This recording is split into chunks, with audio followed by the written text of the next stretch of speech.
Hello and welcome to episode 51 of the Stouting Off podcast, where we are going to discuss, as usual, the most important things in the life experience that we all share. But before we do, please, I'm asking you, human to human, like, subscribe, and share this podcast with those around you whom you care about, whom you like, who you love, and everything in between. Here comes episode 51 of the Stouting Off podcast.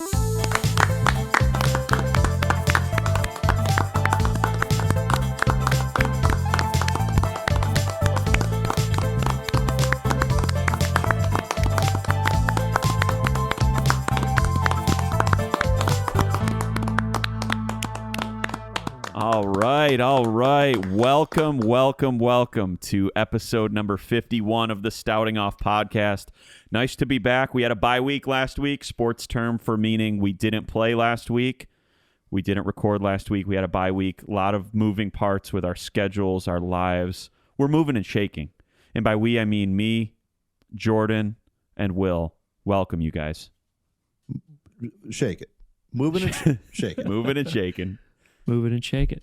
Simply move it and shake it. We've been move it and shake it, man. And just going 100 miles an hour. It was nice to have the respite as well. But I'm glad to be back in the studio and joining you guys remotely. Let's just jump right into it, okay? I'm just going to tell you guys right up front, and you already know this because you saw on my Instagram, the most significant thing that has happened in my life in the past couple of weeks. I caught a freaking live groundhog, man, and it was awesome. Oh, yeah. Let me rewind and tell the story. So I, for the past couple of months, heard something scratching around in my crawl space. And a couple times I was standing in my kitchen and I felt like it bump up against the floor. And, yeah, exactly. And I stomped on the floor and then it went silent. That was a couple of months ago. And so since then, I've tried to block off entrances to my crawl space knowing that something was getting in there. And eventually I got to a point where I saw some little critter. I thought it was an opossum. By the way, I said opossum about this on my Instagram story, and everybody was like, nah, it's possum. Nah, dude, down here in the South, we call it possum. I'm like, we actually call that a possum in the North as well, but technically a possum is a creature that's indigenous to Australia. What we know as the possum here in North America is an opossum, but I don't like how it sounds, but I had to play by the rules. It's an Irish possum. An Irish possum, exactly. It's green in color.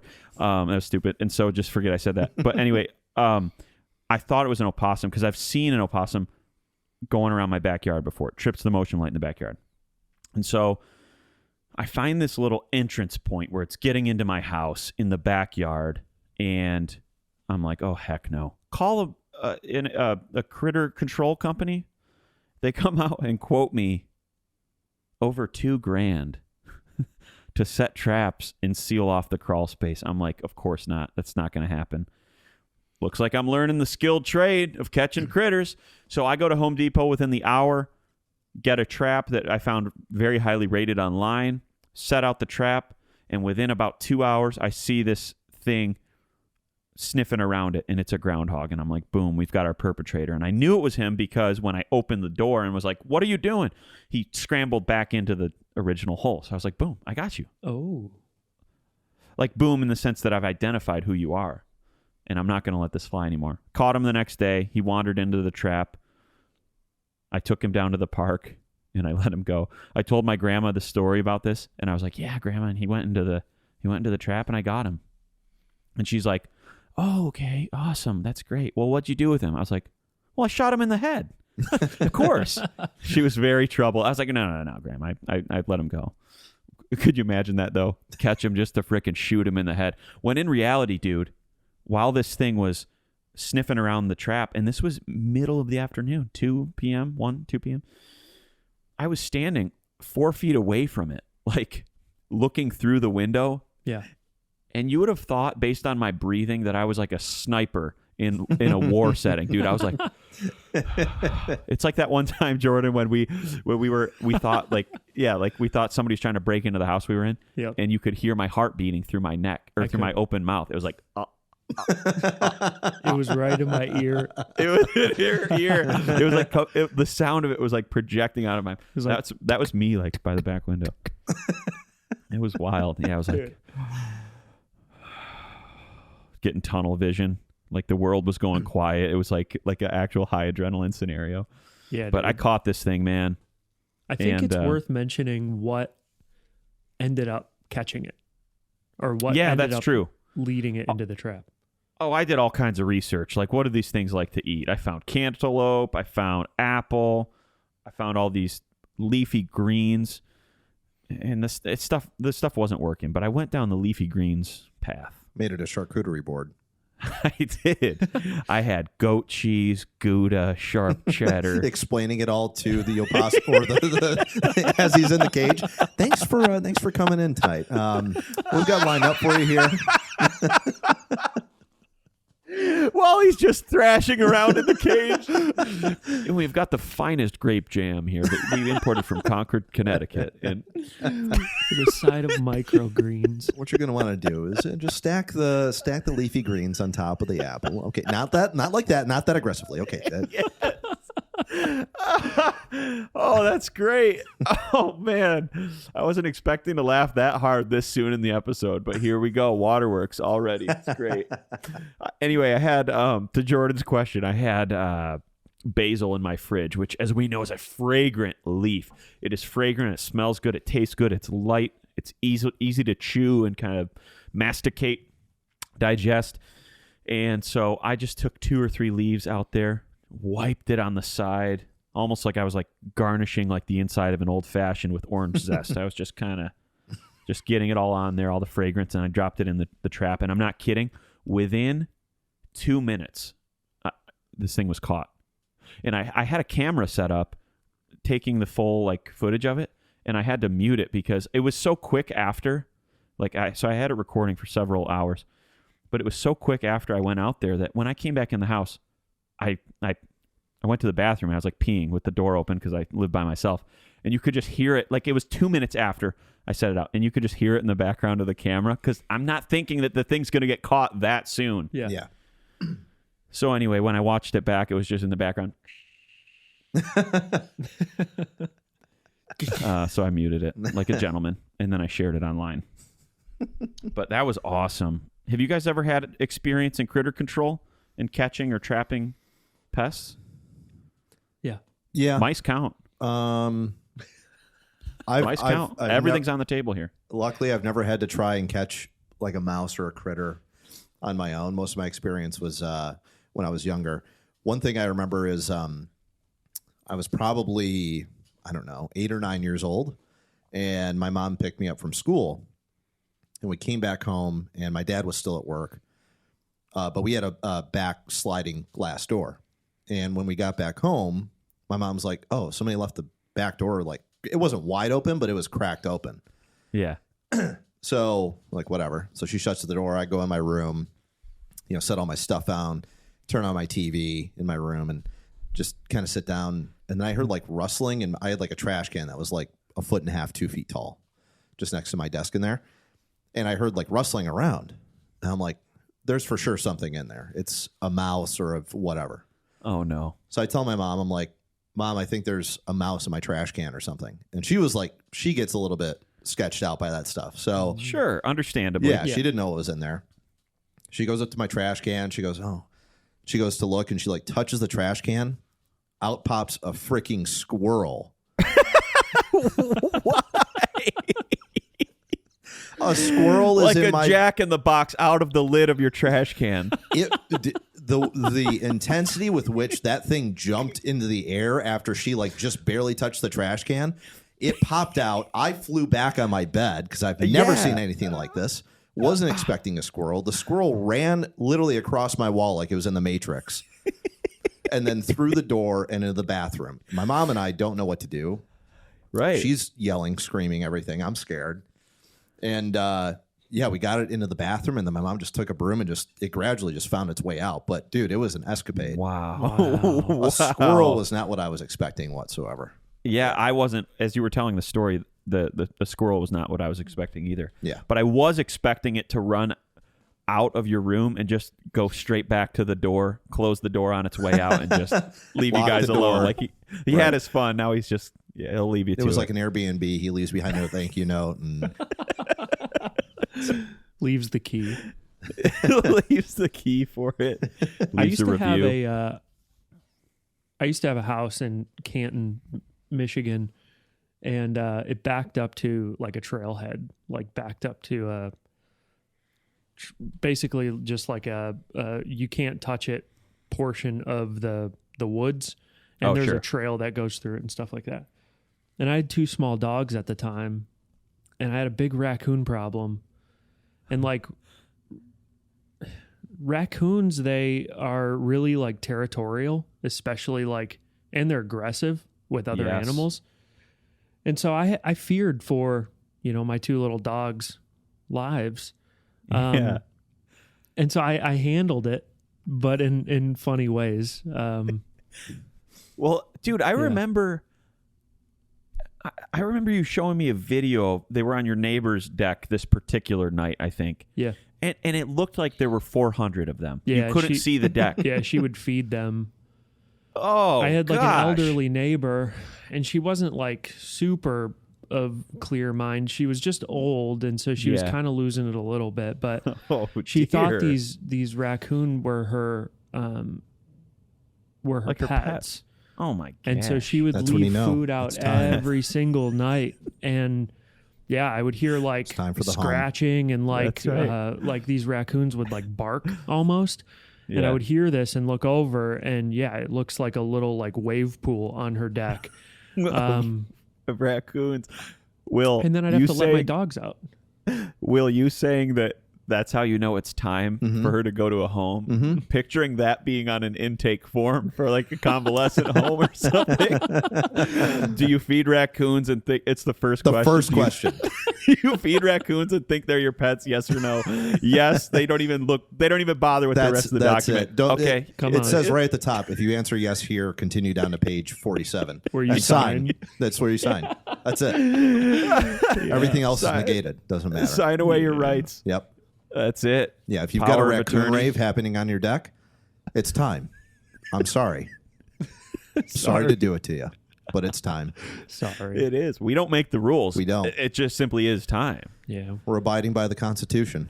It's time. That's it. Period. End of story. Yeah, so there were multiple times where I would, let my dogs out, and these raccoons would be running around, hissing at them and all this stuff. And so I just had to take matters into my own hands. I wasn't necessarily as kind as you understandably were. I mean, yeah. Yeah, but it's all good. If I had a BB gun or something, I probably would have shot it, Yeah. I don't know. But part of me liked the fact that I was able to do that and nobody got hurt. That was kind of cool. I think there's also a difference between a raccoon and a groundhog. Like if I were to see a groundhog, I'd be like, that's cute. Like a raccoon's kind of just like a little, I saw a groundhog get its back legs run over one time, and it stuck with me forever. It will never leave my consciousness. I will remember that daily until the day that I die. Yeah. Yep. And I went back later in the day, and it was just flattened. At least it was put out of its misery eventually, but it was pretty sad to see. And that's why people listen to this podcast, because they get the funny, they get the sad, and everything in between. So in the week that we had off, I wrote down a couple of other topics just as I was going through life, and that's how I generate some of the things that we talk about on this podcast. And I found something that bothers me, and I'm wondering if you guys can relate to this. This is how small-minded and petty I can get. Not even petty. It's just like easily irritated. When you get a spam message in your inbox and you click to unsubscribe, and then it sends you a message, another email saying that you're unsubscribed. Little things like that will throw my day off. Yep. Yeah. For a good hour, 2 hours. I'm like, rattled by that. For sure. Because it's not necessary. No. Completely You can say it unnecessary. you can say it on the webpage. Okay, you've been unsubscribed. Don't need a second email for that. Right. Yeah, I mean, what's the reason for that? I mean, if they're going to send you like a coupon or something saying like, come back and we'll give you X amount of dollars, just as a last ditch effort. All right. I'm okay with that. You tried to get me. But to just simply have a confirmation, that doesn't make any sense because, hey, that's what you're looking to do anyway, is stop getting emails from them.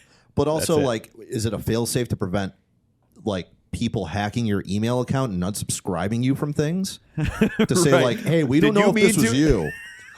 We don't know if you went through the 45-step process yourself to unsubscribe from our newsletter. What really bothers me when I go to unsubscribe from something, if it's one click, that's beautiful. That's the way that business should be done. When you click unsubscribe and it goes down all the check boxes, especially if I'm trying to do it on my phone, and I got to click. Would you still like to receive news about our new cream cheeses that we will be No? Would you like to know when the next time is we're going to have a car show in the parking lot? No. Would you like... Dude. How did you sign up for the mailing list in the first place? Friend, referral, whatever, How did you hear about No. unsubscribing from us? Please state below, otherwise you can't click next. Did you unsubscribe on your computer or your phone? Right. If you wouldn't mind, after you unsubscribe, would you mind taking a brief survey? I have been on the Express, like the clothing store, Express mailing list for over a decade, and there is no option to unsubscribe. So I just have a rule in my Gmail. I'm pretty sure it's the only rule I have set up that Express stuff goes to my junk. Can I say something? You may, yeah, at this time. I feel like this is going to be conflict. So get ready. I feel like if you had a business, you Stout, you Drew. Yeah. If you had a business and you were mailing people were on your mailing list, right? Sure. And someone decided that they wanted to unsubscribe, you would take that a tad bit personal and you would send them a message. An automated response just to get the last word. True or false? Just to get the last laugh. You want to not unsubscribe wrong. for me? You want to What? unsubscribe for me? That would be me. I wish you the best. Have a great life. We're going to be doing just fine over here. I'm going to take up an extra 6 kilobytes of storage with this email. So in my present job, I do mass email people. And sometimes instead of them, and I include in the email, if you don't want to be included with future correspondences like this, just click unsubscribe. Sometimes they'll just email back, stop emailing me, or unsubscribe. When I'm bringing value, by the way, it's not just like, hey, yeah, right, just some, joker out here. I'm bringing value. Yeah. And sometimes when people do reply back, unsubscribe in like the body of the email, I have time in that instance to write back. I have time. I do. So that's actually a great read, like a good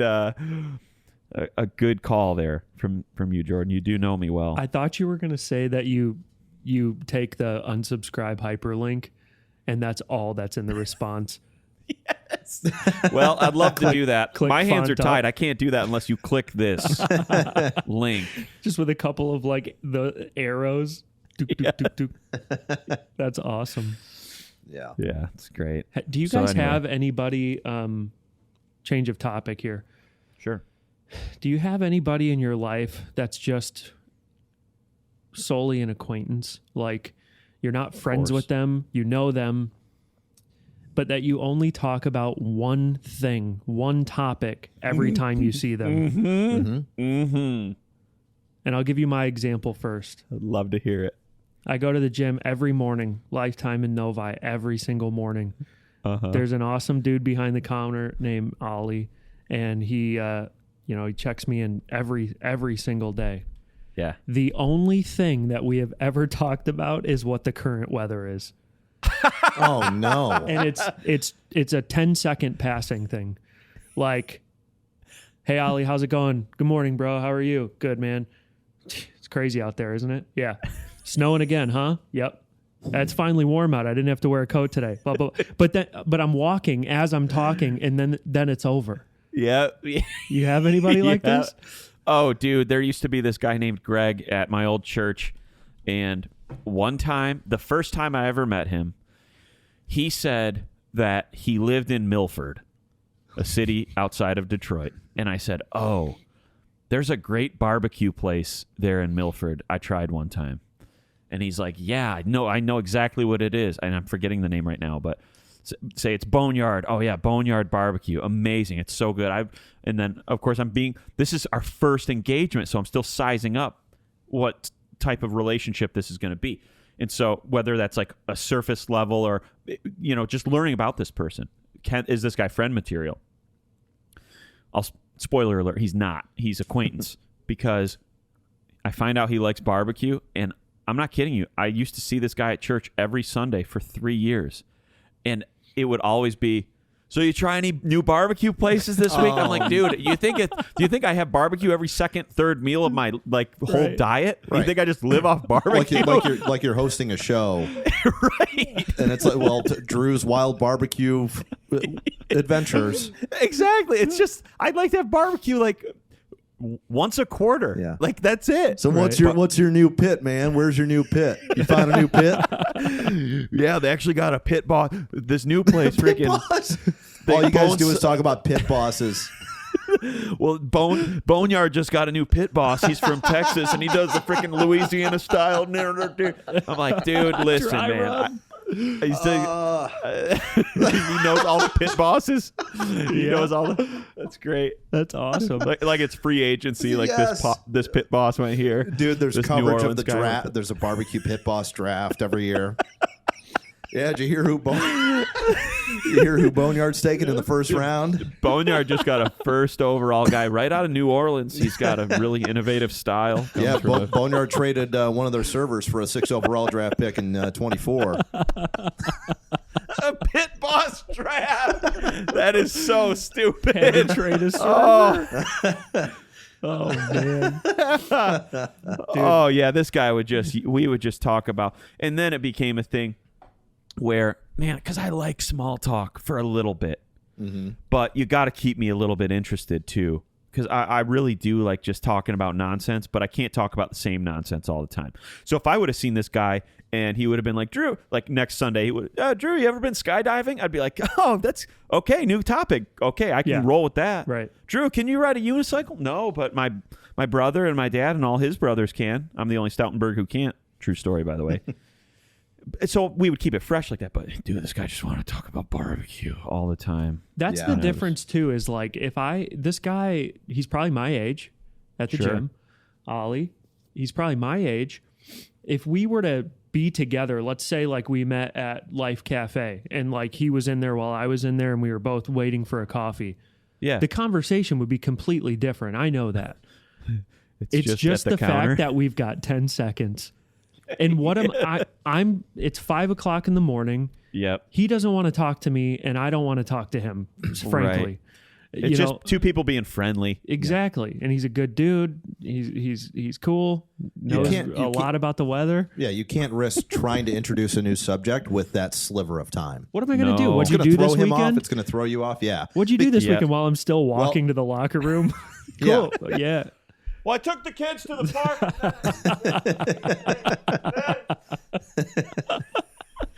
Just walking away. Yeah. Yeah. You can't risk it. Go ahead, Will. You just can't risk it because if you walk in there one day and you're like, yeah, Ali, so what'd you think about that Will Smith, slap in the face to Chris Rock? Yeah. That's going to introduce a whole new, and you've only got that sliver of time, right? So you got to rush it. Yeah, you're going to be there for longer than you want. So you just stick with the weather, I guess, with Ali. I think I just realized what it's going to take. It's going to take, like Will said, it's going to take a little bit more time investment, whether that's 30 seconds or 60 seconds. Yeah. But after you do that, in 60 seconds, you can cover where he grew up, what his favorite sports team is, what his hobbies are. Does he like bourbon? The 4 key questions.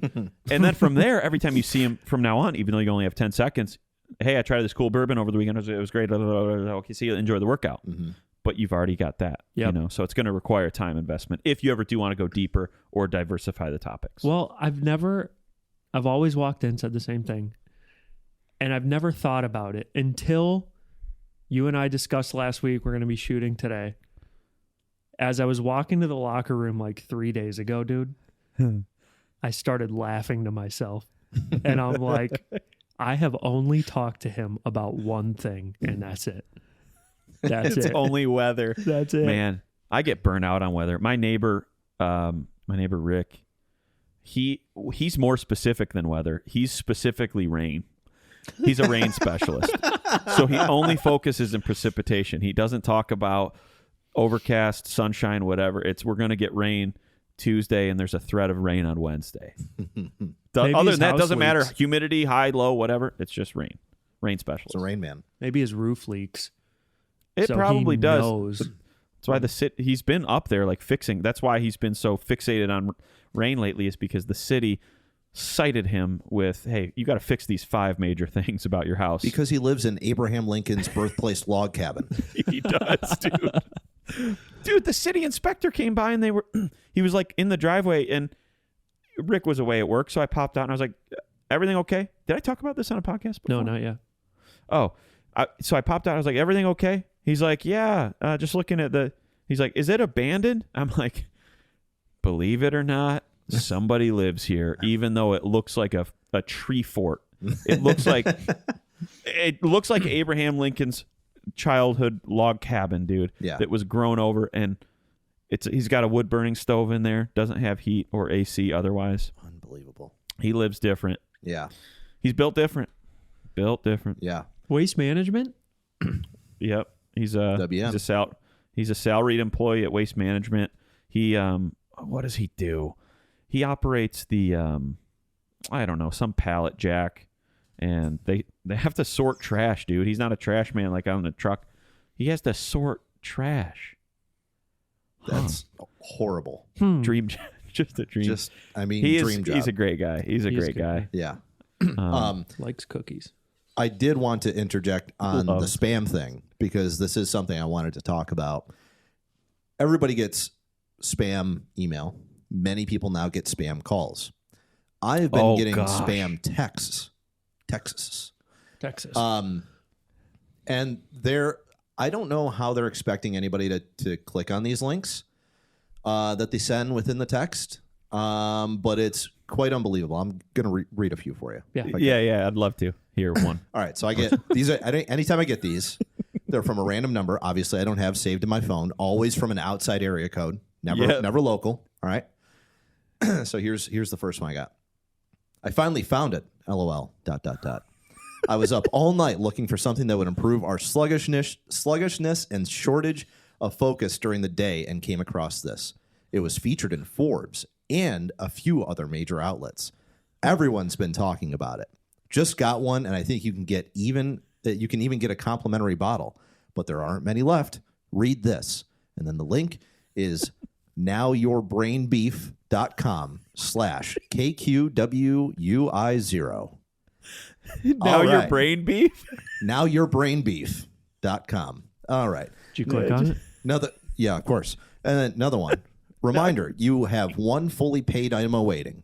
You forgot to update transport selection. Set transport details. The link is stuffreadyoncall.com. Another one explaining a parcel for a Samsung Smart TV cannot be delivered pending your outstanding tax balance that I haven't paid. Okay. Current outstanding balance is $2.01. Okay, that makes sense. The link for additional info is wanttopickupnow.com. Dude, hey, I love the idea, by the way, that UPS can't deliver you something because you have unpaid taxes. Unpaid taxes. I didn't pay my taxes of $2.01. So your Zappos shoe order isn't going to get delivered by UPS because you have $2 in back due taxes. They sent me another one with outstanding tax, and it was a different link, and the link was yourtvishere.com. But it was about something else. Foot cream. Dude, no kidding. One is for an epidermis cream that they sent me. Oh my God. Look at all these studies. Wrinkleisgone.com. I'm getting these like every other day. Is it from the same number? No, it's all different. So I can't block it and just be done with it. Dang. Yeah, it's awful. Fascinating. Yeah, I have been getting spam calls. I mean, I get several spam calls per day, probably like 4, probably. And it drains my soul, man, because I block everyone. And so I started just answering and just being like, please stop calling. If it's a live person, please stop calling. Would you want me to call you so many times a day? Right. They don't care. Turn it on them. Yeah, they don't care. Block them. New number the next day. All good. Yeah, it's awful. What about, unrelated, what about, this is another small thing that it bothers me when I see it posted online. Usually it's girls, and it's a cool location, or it's a good restaurant or something, and they say, take me, or take me back. Oh, yeah. You don't need to be physically taken somewhere. Yeah. You have legs, and you can go there. Mm-hmm. You don't need someone to take you. I picture it like getting into like one of those like a designer purse that dogs go into, that how dogs can just like poke their head out and like vibe and just walk, like they just get carried along. Yeah. I picture that, like, you don't need to be taken. Yeah. There's nothing like if someone taking you is the limitation, then there actually are no limitations from you going there, because that's not real. Right. Yeah. Just Is that fair? Is that fair for me to dig my heels in on? Kind of put a stake in the ground? Yeah, I've never thought of it, really. Yeah. But yes. I wish I didn't. Consider yourself blessed. I think it's more so like I never thought of like the literal take me there. Yeah. I think it's like, hey, if you woke up that morning and you wanted to post a picture of palm trees and a beach to say take me there, just don't post anything, because nobody cares. That's a fact. At the end of the day. That's a fact. That's Correct. good, Jord. I think that's it. Yeah. Not the literal, throw me in a suitcase and take me. Take me. But more so just don't post it. Take me. Someone take me to this restaurant. I get it. I wish the language was go with me. Or like come along with me. Can't wait to go back. Who wants to go next time? That's, now we're talking. Yeah. Yeah, yeah. This is the kind of language we need to implement. Yeah. Yeah. So we'll start a See you in September. That's it. Also, don't post it. Don't post it. Be more selective. Think about it for sure. Can't wait to go back in September, but don't post it, Yeah. because that takes effort. It's simple. Don't post it. Don't post it. Don't post it. Post-it notes. Yeah, that's another thing that was written on my thing. Will, I want to hear about you and I over a phone call earlier today briefly talked about this, but you said I'm going to tell you on the podcast your Red Wings game thing. Can you tell me? Mm-hmm. Yeah. So went to the Wings game, which was a surprise for me on Tuesday, and we had great seats. It was like just right of center ice, 7th row. Nice. right in the thick of it. Yeah. So I'm excited, and we sit down, and there's a woman in like a purple Wings jacket, and she was probably in her 60s with her husband of the same age, and they're sitting there. And it's all good, and she actually left a seat gap between us, which I appreciate. That. Yep. So we're the game has started. The game's in motion. There's a woman in the row in front of us that the woman to my right apparently knows, and she is also in her 60s. And all women in their 60s know each other, by the way. They That's do. Just a fact. They absolutely do. They a simple absolutely do. They're It's a connected network. somehow with the brain cells or something. I don't know. Brain waves. And the woman that she knew in the row in front of me, she was like in front of me and to the left. This woman is to the right of me. The other woman is in front of me and to the left. So there is they're diagonal. a wide berth Yeah, between sure. them. Okay. This woman, I could clearly tell she had a few. Mm-hmm. And so the first thing that happens is the woman in the row in front of us didn't appear to be drunk, but was sipping Starbucks coffee at a Red Wings game. Stop it. And so they're going through, they sing the national anthem and this and that. And then they usually put a veteran that's in attendance on the screen and say, thank you for your service. And everybody stands up and claps and stuff. Everybody pretty much stood up. The woman in front of us is like standing up still, and she turns around, and a guy behind us, she's yelling at him because he wasn't standing without even knowing whether he was standing or not, first of all. And she's like, you don't like your freedom? And I'm like, no, chill and right it's going now. over. It's going over going you. over me. Yes. You're the I'm getting the gatekeeper brunt there. of this. She might as well be yelling at me. So I'm like, dude, chill. So this is who this woman is interacting with. They're thick as thieves and all of this kind of stuff. Okay, yeah. They know So each anyway, first period ends, come back, sit down on our seats. This woman has gotten further more intoxicated to my right. And now there's no seat gap between us. She's sitting right next to me. other. Wow. She starts, I'm not kidding you, reaching over my leg, reaching onto the back of this woman's seat to like yell at her, like talk to her, but in a yelling fashion. Yeah. Man, we miss you with the boys, man. We miss you. Go Wings. Ew. Go with dude. Karen. What? Didn't you tell him not to drive that thing? Just the entire time, her body is cascaded across my lap, and she's just yelling. Oh, Didn't you tell him not to drive that thing over try there? not to drive boys at the thing, or it's Karen. Sorry, I'm Karen. And I'm like, dude, make it stop. I'm just getting so annoyed. I mean, I'm at my boiling limit at this point. Yeah. It's like, how inconsiderate of you to just reach across my lap and yell at somebody while there's a game on and I'm in the seventh row. And if she's reaching over your body, Yep. her face is probably like right here. It's like in front of your face, Yeah, right? well, it was like by my knee because can she's smell it. reaching So she was over to down talk to across- the woman yeah. in front of me. Yeah. yeah. So I'm already so annoyed.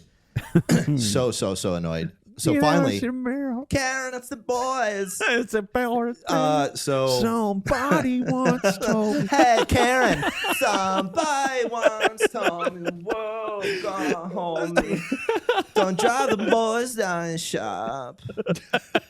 And so Music comes on that accompanies it somehow. You're like, how did she orchestrate that? while the hockey Comes on. games, Organ while guy. they're all playing, The organ.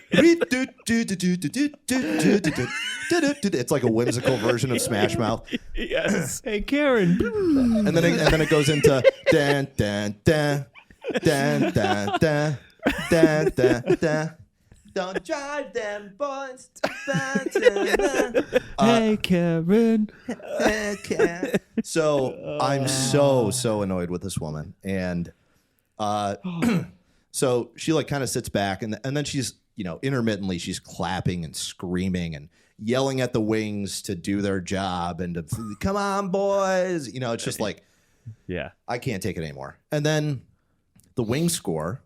And I get elated, right? I jump up out of my seat. I'm clapping. I'm cheering. High high-fiving. fives. Oh, also, let me explain this too. Before they score, whatever her name is, she sneezes. Okay, no problem. And she sneezes again. I sneeze minimum 6 times. You know this. Yeah. I sneeze like 6, 7 times in a row every time it happens to me.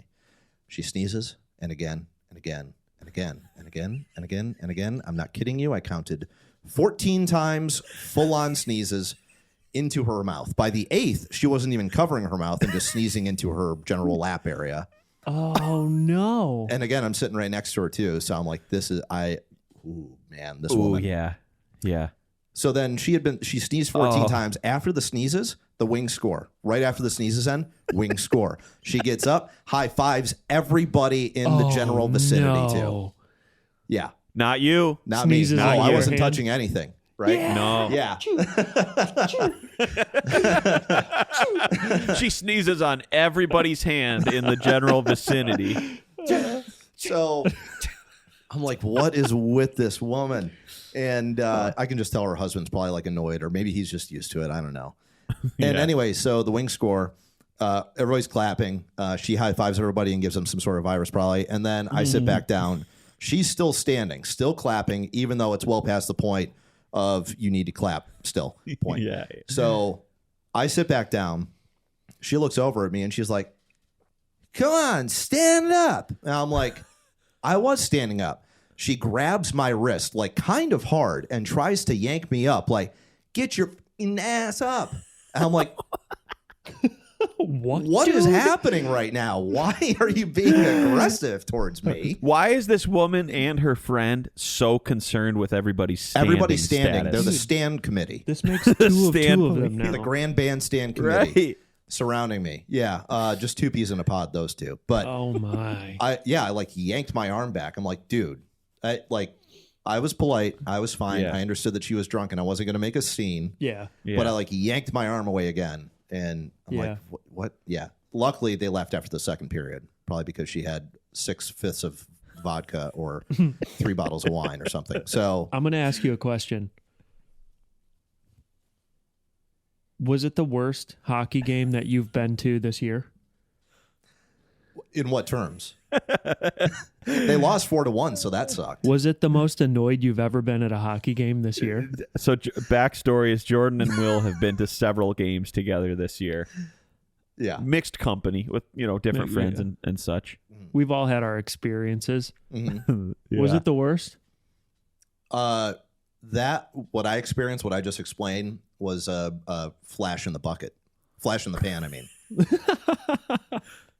Wait, Fair. flash in the pan means it was quick. Yes. Yeah. Quick in comparison to the other experiences. Yes. The suffering was very momentary. Mild, easy does it. Yeah. Got you. Over and done with pretty quickly. As opposed to the other ones that are Supposed to be the other one that was Russian chamber torture. Yeah. Kind of.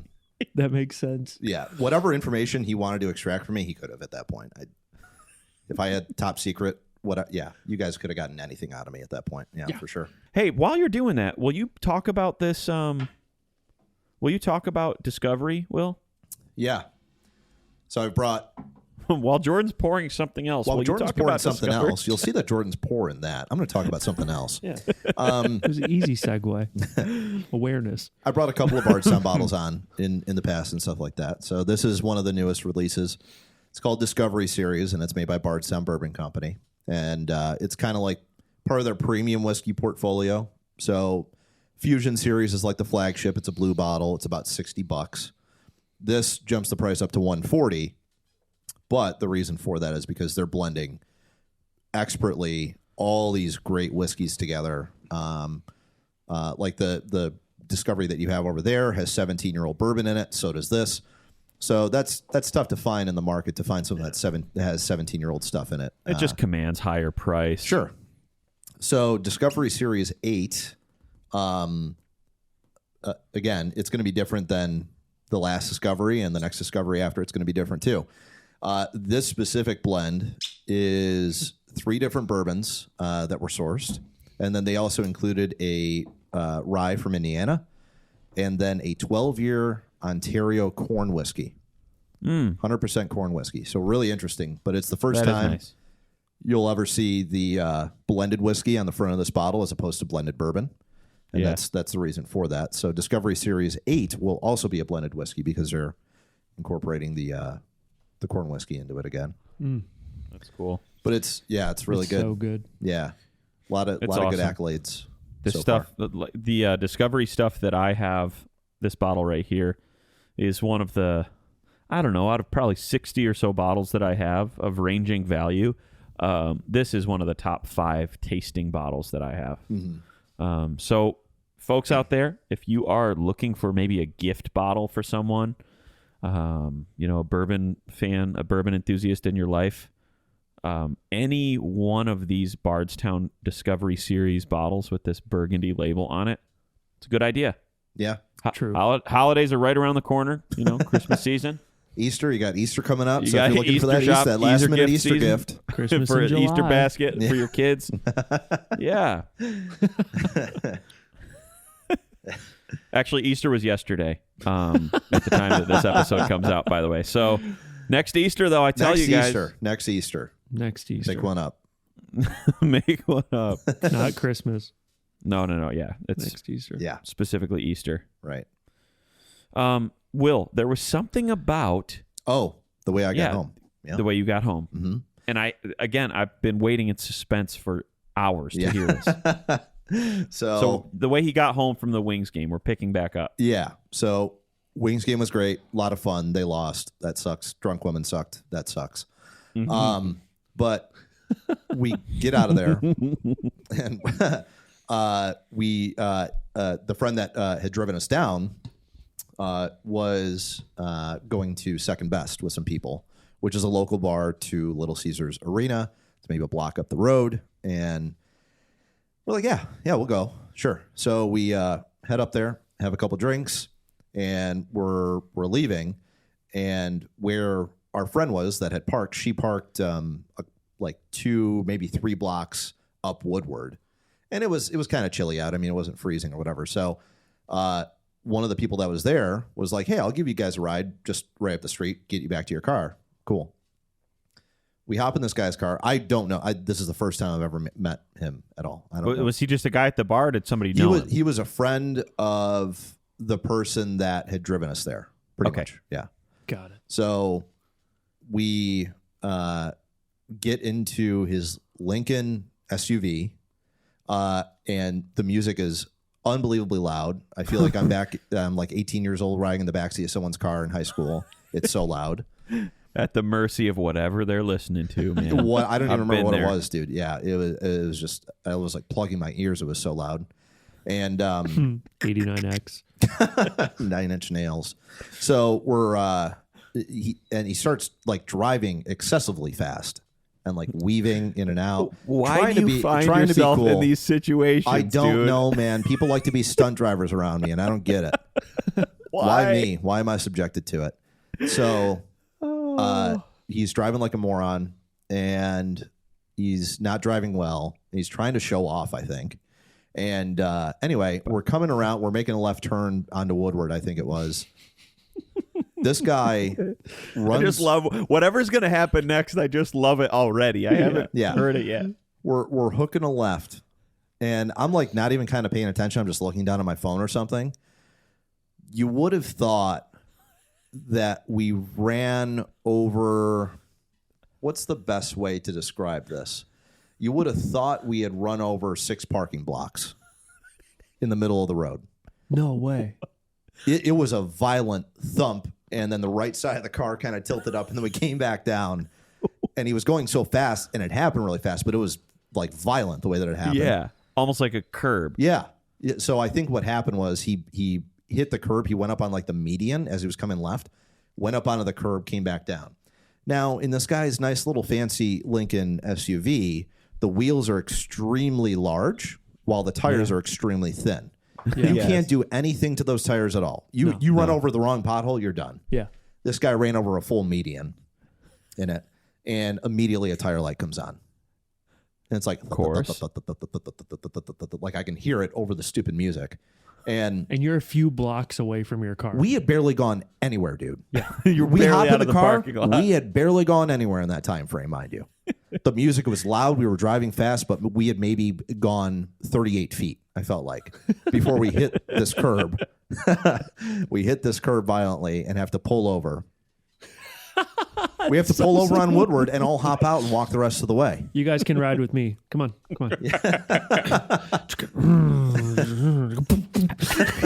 All right, let's all get out. Is this good? Yeah. 1 minute later. Is this good for you guys? All right. All right. Head on out. Have a good night. Gotta call AAA. Come on. Yeah, guys, I'm glad we could do this. Thanks, man. I appreciate it, dude. I didn't want to walk this cold out, dude. Thank you. Yeah. But yeah, it was just a few annoyances the other night. It was all good. I'm glad I went. But yeah. So, but he didn't I wasn't going to stick around while this guy changed his tire. Of course not. Don't know him. But also he refused to change his tire and just called AAA. And, but yeah, he got left behind, and then we just headed home. But he's all right. Yeah. Yeah. He's okay. Have we checked in with him? He's fine. He ended up he ended up leaving his car on Woodward in a no parking zone, and then said he was going to the casino. So he's good. He's all good, man. He's good. He's good, dude. Yeah, he's fine. Oh. Yeah, all is well there. I have a colleague who blows a tire in his BMW once a month. And from hitting potholes, by the way. Always a pothole issue, but he's got this special tire. I'm not a big automotive guy, but he's got this special tire. It's called a run flat, I think. Yeah. Where you can go like 50 miles on it. Yeah. when his tire gets like blown out, he can still drive on the tire. Yeah. Isn't that crazy? I think those are expensive. Yeah. Probably a pretty spency tire. But I think you can drive 50 miles on it. Yeah. It's what they're rated for, at least. Yeah. I think I talked about the Cedar Point flat tire before, too. I may have. I can't remember. Cedar Point flat tire. Yep. I don't know if you have. I don't recall. When I used to work at Buddy's Pizza, a bunch of us, I got roped into going to Cedar Point with like people I worked with, which, mind you, was not just coworkers, but it was people I went to high school with. So I knew people pretty well. It was a Christmas party. Yeah. No, we used to have those. That was crazy. The gift exchange at Cedar Point. In the summer. In the snow. In the snow. In the snow snowmer. In the snowmer. It's a misnomer, but So we decide to get a group together and go down to Cedar Point. And, it's a 2.5 hour drive-ish, Sandusky. So I am not big. I like roller coasters and all that stuff. I haven't been on one in a long time. What I'm not a fan of with amusement parks is the line, the sunburn, the callus on my feet from walking around all day. Yep. Everything that comes with it. Mm-hmm. So that's why I oppose going. So I wasn't super keen to go, but I said, yeah. We go down. We take 2 cars. I ride with my friend Tim at the time, and it's like 6 of us in his car. And we go down. We go to the park for the day, and then nightfall is coming, so we're leaving. We're heading out of the Cedar Point parking lot, and it's like a 2-lane exit road. Guy next to us is like screaming out his window at us. We're driving like 5 miles an hour, screaming at us. So I roll down the window. He's like, "Hey man, you got a flat." I'm like, "Can you say that in a way that so we don't have a flat? Maybe like, can you make that not true somehow? Is that cool? Can you look at it again? Just Yeah, please. Because can you give us a second opinion? Yeah. Is there a mechanic? Can you go find a mechanic? Are you a mechanic? Are you a mechanic? Is your name Mechanic? So I'm like, oh, man, you got to be kidding me. So I'm like, Tim, that guy said you have a flat. We got to get out and check it. So we get out of the park. He pulls over, looks at it. Sure enough, it's a flat. I go, okay, where's your jack? Do you have a spare and everything? He goes, yeah, I have a spare. And everybody gets out of the car, and he's searching, dude. He's scouring. He's lifting looking up under, every looking seat. in the trunk. Flashlights are coming out under the seats. This guy can't find his jack and everything to save his life. Sweet. I'm like, what'd you do with it? He's like, I think I threw everything away. That point, blood pressure up. Escalated even further. Let's go. He threw it away. Threw it away, man. Not I took it out and forgot to put it back in. Purposefully tossed it in the trash. There is a key distinction to be made there. Not like I took it out to make room for stuff. Right. I discarded it like trash. Like it's not useful. When am I going to use this thing? Put it in last Tuesday's garbage. Yeah. I sold it at a rummage sale. Like, like, what are you thinking? What an idiot for doing that. So we have no way to get his spare tire down. We have no way to jack the car up. And mind you, again, it's Sandusky, Ohio. And by this point where we're looking for the jack and everything, it's 10:30, 11 o'clock at night on a weekday. Or maybe it was a weekend. Either way. And you guys are open. 2.5 hours from home. Yep. Yeah, nothing's open. He ends up finding like a AutoZone or something was open to where he went and got Fix-A-Flat and then pumped it into the tire so that it wouldn't work. And then we started driving and then it didn't work. So he made it not work. And then so it didn't work. And we keep because because Fix-A-Flat 11 p.m. not going to work. Flat And tire. Sandusky 11 p.m. Fix-A-Flat not going to work. And so we keep driving, looking for some sort of like tire repair shop, garage, anybody that can fix this for us. And the tire kept going flat. We couldn't find anywhere. And I'm like, I'm with 6 people I don't know. I've been sweating all day. We walked around a bunch. I'm exhausted. We're in Sandusky, Ohio. Don't want to be here. And so he ended up finding us a motel, and that's where I had to sleep overnight. And then he got the tire fixed the next morning, and that was cool. And never going back. Yeah. So, wow. And we're not friends. Last question about that. What age were you approximately? Like 20 or 19, 20. Yeah. Yeah. Dude. Best times of life. Formative times. Very, very. Man, I have a couple other things that I wanted to bring up. I'm sure you guys both did as well. We might just have to punt that ahead to episode 52 next week. But, man, special to be back with you guys. And glad we could all get in the same room, so to speak, for this episode. Any closing remarks from either of you before we button things up? Don't think so. Good to be back, Cedar Point. Yeah, hey, period.com. Fix a flat. Pickupyourtv.com, man. Fix your brain. What the heck was it, dude? What the heck was it? Pickupyourskincream.com. Your TV is here. Somethingwithbeef.com. Your TV is here.com. MySpeedyBrain.com. My Speedy Brain. NowYourBrainBeef.com. That's the one. Yeah. I almost want to title this episode that. But without much further ado, we're going to end the episode. Normally you say that before you begin something. We turned that right on its head right now. Yep. So without much further ado, the episode is over. But we love you guys. Thanks for watching and listening to the Stouting Off podcast, episode number 51. See you next time.